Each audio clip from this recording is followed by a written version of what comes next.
શું નામ તારું? સંતોષ. હે? સંતોષ. તો કેમ બંધ કરી દે, ટીવી બંધ કરી દે. જો આ ટીવી જોવા માટે જો પોતાની પાસે ટીવી છે. જો નોકરી કરસ કે નહીં? ના.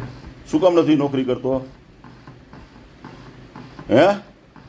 નોકરી હું ક્યાં જાતો જ ને દુકાન બેહું. પણ દુકાને બેસતો તારા બાપા તો કે મારે અત્યારે વૃદ્ધાશ્રમમાં જવું છે. બોલ હાલ, બે મોબાઈલ લઈને આ બેઠો છે. બોલો હવે એને જવું છે અત્યારે વૃદ્ધાશ્રમમાં કે મને મેકી જાવ કે મારા છોકરો કંઈ કમાતો નથી કે બધું હું ખાવાનું આ તે બધું આપું તો મને હેરાન કરે. હે પેલું બોલ શું કરવું છે? મારે કાંઈ કરવાનું નથી કરવું. તો હું મેકી હોય ને વૃદ્ધાશ્રમમાં. એને રહેવું હોય તો રે, પણ હું કેટલું એને કેવું મારે? શું કેવું શું કરે મને કે હાલ. એ મને હેરાન કરવા માંગે છે, પછી શું કરું પાછું? શું હેરાન કરે પણ પેલું તું મને કે હાલ તને શું હેરાન કરે છે? હાલ તું શું તને હેરાન કરે એ મને કે હાલ તું હાલ. હવે એને જ પૂછો હવે શું હેરાન કરે છે ઈ. ભાઈ શું હેરાન કરે તમને? મારું કઈ રાખું છું, બધા ખાવા પીવા માટે બનાવી રાખું છું, શેરી એની અંદર કરું છું બધું. હે પેલું જો તું કાંઈ રોટલાય નથી બનાવતો, કાંઈ બનાવતો નથી, બધું તને ખવડાવે છે બધું તને, અને આ બધું તારે આ ટીવી બીવી ને બધું આવા શોખ બધા તું કરેશ પેલું, આ વ્યાજબી નથી પેલું. બરાબર છે? હું અત્યારે એને મિલપોર્ટમાં વૃદ્ધાશ્રમમાં મેકી આવું છું. તને સારું લાગે તો ત્યાંથી પછી તને એમ થાય કે મારે કમાવું છે ને ખાવું છે તો એને લઈ આવજે તું તારે પેલું. બરાબર?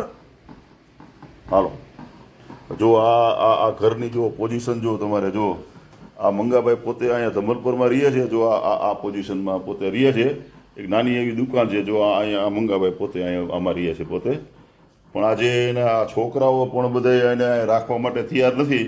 જો બે મોબાઈલ લઈને પોતે આ જણ બેઠો છે, ટીવી ચાલુ છે અને કમાતો નથી. પણ વિચાર કરો આ અત્યારની આ જનરેશન છે, આ દુનિયા છે અત્યારે તમારે.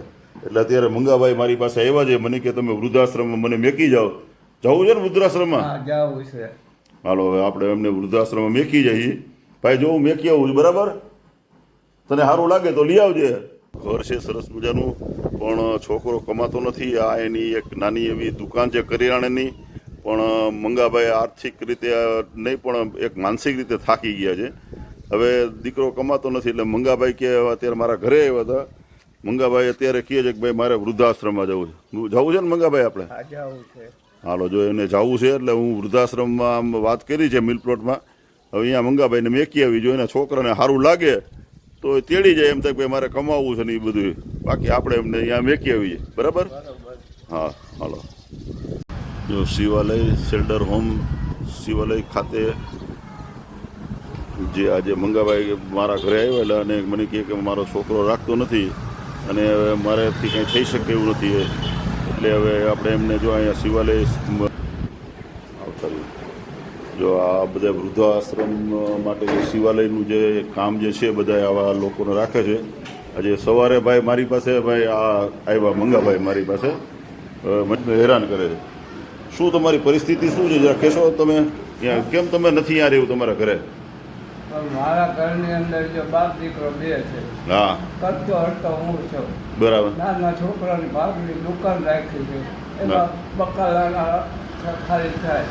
પેલા મારે એક બુઢા પેન્શન આવે છે 1000 રૂપિયા, અને મારે એક આ મિલનું 1000 રૂપિયા પેન્શન. એ જે કાંઈ આવે હું ઘરમાં નાખે અને બાપ દીકરો બે ખાય છે. પણ છોકરો કોઈ જાતનો આપણા સામું જોતો નથી. બીજા નંબરનો એને મોબાઈલ બે છે. એક મેં જન્મદિવસમાં લઈ દીધો છો અને એક એની આઈથે લઈ આવ્યો છો. મોટો છે. 29-30 વર્ષ. પોતે બે મોબાઈલ લઈને ઘરે તમારે બધું કરે છે, પણ અમને રાખતો નથી. તમે સમજ્યા કે નહીં? આપણે બને એટલો પ્રયત્ન કરી તમને અહીંયા રાખીએ અમે. બરાબર? હવે હા સારું તમારું જીવન રહે અમને અહીંયા રાખી દાદા એવી આપણે પૂરી ટ્રાય કરશું. અને ભાટી ન્યૂઝનો પણ હું આભાર માનીશ કે આવો નવો સાથ સહકાર અમને આપતા રહે. ચોક્કસ. અને જો મંગાભાઈ આજે સવારમાં મારી પાસે આવ્યા, પોતે રોવા જેવા થઈ ગયા હતા કે મારું હવે કોઈ છે નહીં, મારાથી હલાતું નથી, પગમાં કપાસી પડી છે અને છોકરો કાંઈ મને રાખતો નથી. એટલે મને કે ભાટીભાઈ તમે મને કે દાદા જે તમારી દવાની તકલીફ કાંઈ હશે તો આપણે બે પગમાં સાહેબ કપાસી છે એમને. આની એકતો નથી. નહીં આપણે હા. ડોક્ટરને આપણે અહીંયા જ આવે છે એટલે આપણે તમારી દવા પણ આપણે અહીંથી ચાલુ કરાવી છે. બસ એટલે કંઈક દવા બીમારી નથી હા, સાહેબ. જરૂર. બરાબર. એટલે મંગાભાઈ તમારે અહીંયા રહેવાનું તમારે બરાબર છે. અને છોકરો પછી બરાબર એમ થાય કે ના ઓલું છે તો વાત અલગ છે. બાકી તો તમ તારે અહીંયા ખાઈ પીને મજા કરવાની. અહીંયા તમને છે ને બધી સગવડતાઓ ભાઈ અહીંયા તમને આપશે અને ખૂબ સેવા પણ કરશે તમારે, સમજ્યા કે નહીં? એટલે તમ તારે તમે અહીંયા રહેજો બરાબર. એમનું જો આધાર કાર્ડે લઈ આવ્યો છો. અને દર્શક મિત્રો તમને પણ મારી એક ખાસ વિનંતી છે. દર્શક મિત્રો તમને મારા દર્શક મિત્રોને મારે ખાસ જણાવવાનું કે અત્યારનો જે યુગ ચાલી રહ્યો છે, આજે મા બાપને રાખવા માટે કોઈ આજે દીકરા તૈયાર નથી. ધારો કે આ મંગાભાઈનો દીકરો જે છે પણ બે મોબાઈલ લઈ ટીવી જોવે છે અને તમારે અલમસ્ત થઈને ઘરમાં બેઠો છે. બધું રાંધવાનું પોતે એના ઘરે અત્યારે હું કહેતો એનું ઘર હું તમને બતાવીશ, એના છોકરો બતાવીશ, બધું હું બતાવવાનો છું કે પોતે જાતે જમવાનું પોતે બનાવી દે છે. નાની એવી દુકાન પોતે હલાવે છે અને 2000નું પેન્શન આવે છે તો એને આપી દે છે. તેમ છતાં પણ દીકરો એને રાખતો નથી અને એને સારી રીતે કોઈ એનું કેર કરતો નથી. એટલે આજે સવારમાં મંગાભાઈ મારી પાસે આવ્યા, મને કે ભાટીભાઈ મને ગમે એમ કરી અને તમે મને શિવાલયમાં મોકલાવી દો, વૃદ્ધાશ્રમમાં મારે ત્યાં રહેવું છે. અને તમારો પણ ખૂબ ખૂબ આભાર કે તમે આજે આવા વૃદ્ધોને તમે રાખો છો અને એની કેર કરો છો. એ બદલ ભાટી ટીવી પણ તમારો ખૂબ ખૂબ આભાર માને છે. અને ખાસ બધા મારા દર્શક મિત્રોને કહેવાનું છે કે તમે તમારા મા બાપને થઈ શકે એટલું તમે એને સારી રીતે રાખો તો તમને મા બાપ સિવાય તમને છે ને તમે એનાથી વિશેષ કોઈ છે નહીં. તો ભગવાનને તમારે જો માનવા હોય ને તો તમારા મા બાપ માનવાના છે. જો તમારા આમના દીકરાને પણ એવું થાય કે મારા બાપુજીને મારે કેર કરવી છે તો મંગાભાઈને ભાઈ તું આવી તું લઈ જાય, તું તારે તારી સાથે જ છે પણ તારે સારી રીતે રાખવો હોય તો લઈ જાય.